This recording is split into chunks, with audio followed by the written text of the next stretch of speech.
Okay, ఇప్పుడు మనం cheating ఆఫెన్సెస్కి related ఇంకొక ప్రొవిజన్ చూద్దాము. ఇది completely different provision, section 319 of BNS. ఇదే చీటింగ్ బై పర్సొనేషన్. పర్సొనేషన్ అంటే ఇంకో వ్యక్తిలాగా నేను నటించి మోసం చేయడం అనేది కూడా ఒక పనిషబుల్ ఆఫెన్సే. సో ఎప్పుడు చీటింగ్ బై పర్సొనేషన్ అవుతుందంటే ఎప్పుడైతే నేను నటిస్తున్నాను, నేను నటించి ఏం చేస్తున్నాను, నేను వేరే వ్యక్తిలాగా నేను నటించి నేను నమ్మించి మోసం చేస్తున్నాను.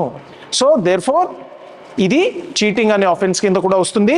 అయితే ఇక్కడ మనం గుర్తుపెట్టుకోవాల్సిన విషయం ఏంటంటే, నేను ఎవరిలాగా అయితే నటిస్తున్నానో ఆ వ్యక్తి వాస్తవానికి ఉండిండొచ్చు, లేదా ఒక ఇమాజినరీ పర్సన్ అయి ఉండొచ్చు, నేను సృష్టించినటువంటి వ్యక్తి అయి ఉండొచ్చు. సో కాబట్టి 319 ఆఫెన్స్కి ఎసెన్షియల్ ఎలిమెంట్స్ ఏమేమి ఉండాలనేది మన చెక్ లిస్ట్లో ఒకసారి చూద్దాం. ఇప్పుడు మనకి చెక్ లిస్ట్లో ఒకసారి చూస్తే ఏముండాలి, 2 ఎలిమెంట్స్ ఖచ్చితంగా ఉండాలి. ఇక్కడ మనం ఇందాక చూసినట్టు సెక్షన్ 318 సబ్సెక్షన్ 1లో చీటింగ్ డెఫినేషన్ చూసాం కాబట్టి ఆ ఎలిమెంట్స్ ఉండాలి. అంటే ముందు ఆ చెక్ లిస్ట్ మనకి కరెక్ట్గా మ్యాచ్ అయ్యి ఉండాలి.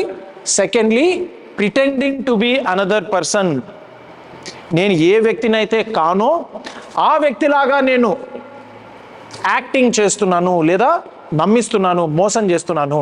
సో దీనికి కొన్ని ఎగ్జాంపుల్స్గా మనం తీసుకుందాము. ఇప్పుడు ఈ ఎగ్జాంపుల్లో ఏం జరుగుతుందంటే,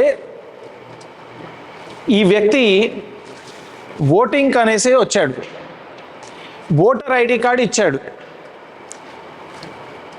నిజానికి ఈ ఓటర్ ఐడి కార్డులో ఉన్నటువంటి వ్యక్తి కాదు ఇతను ఏం చేస్తున్నాడు, ఆ వ్యక్తిలాగా గెటప్ మార్చుకుని ఓటింగ్ వేయడానికి వచ్చాడు. ఏ క్షణం అయితే ఆ ఓటర్ ఐడి కార్డ్ అనేది ఓటింగ్ అఫీషియల్కి అతను ఇవ్వడం జరుగుతుందో ఆ క్షణమే అతను చీటింగ్ బై పర్సనేషన్ చేసినట్టు. ఇంకొక ఎగ్జాంపుల్ మనం చెప్పాలంటే ఒక్కొక్కసారి జరుగుతూ ఉంటుంది. ఇది ఎగ్జామినేషన్స్లో హాల్ టికెట్ ఒక వ్యక్తిది ఉంటుంది, ఎగ్జామ్ రాయడానికి ఇంకొక వ్యక్తి వచ్చి ఉంటాడు. అక్కడ ఏమైంది, అది చీటింగ్ బై పర్సనేషన్ అండ్ పనిష్మెంట్ వచ్చేసి 5 years జైలు శిక్ష.